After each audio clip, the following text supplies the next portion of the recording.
In a quiet valley surrounded by blue mountains, there lived a farmer named Thomas. He wasn't rich, but he owned a small piece of land where he grew corn, wheat, and the sunflowers. Thomas loved looking at the open sky every morning. It gave him peace, hope, and the strength. One summer day, a well-dressed stranger came riding into the village. He wore shiny shoes, gold buttons, and he carried a silver chani. He introduced himself as Mr. Harold, a businessman from the city. He called a meeting in the village square and he announced, "You want to buy air rights above your lands. You'll still own the ground, but I'll own the space above it." Most villagers laughed. "How can anyone buy the sky?" they sighed. But when Mr. Harold offered gold coins, laughter turned into greed. Thomas refused.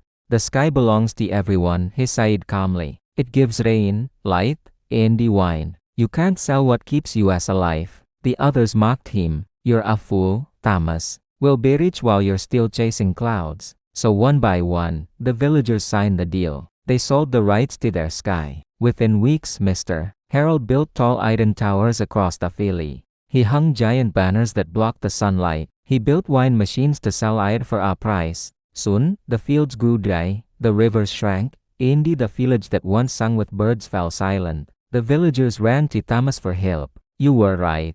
We can't breathe freely anymore. Our crops are dying." Thomas nodded sadly. "The sky cannot be owned, but now you've let it be caged." Determined to save his village, Thomas began planting trees all around his land. The leaves drew clouds, and the rain started to fall first on his fields, then spreading beyond. The people saw hope returning and they joined him. They took down the iron towers, freed the sky, and they tore up the contracts. When Mr. Harold returned, he found the entire valley filled with green life and the smiling faces. His towers were rusting in the soil. Thomas said, "You can sell gold, land, or water, but not the air that gives life. Some things are meant to stay free." The villagers rebuilt their farms, shared their crops, and they never let greed blind them again. And every morning, Thomas looked up at the open blue sky and he smiled because he knew that freedom, once lost, can only be regained through unity and the courage.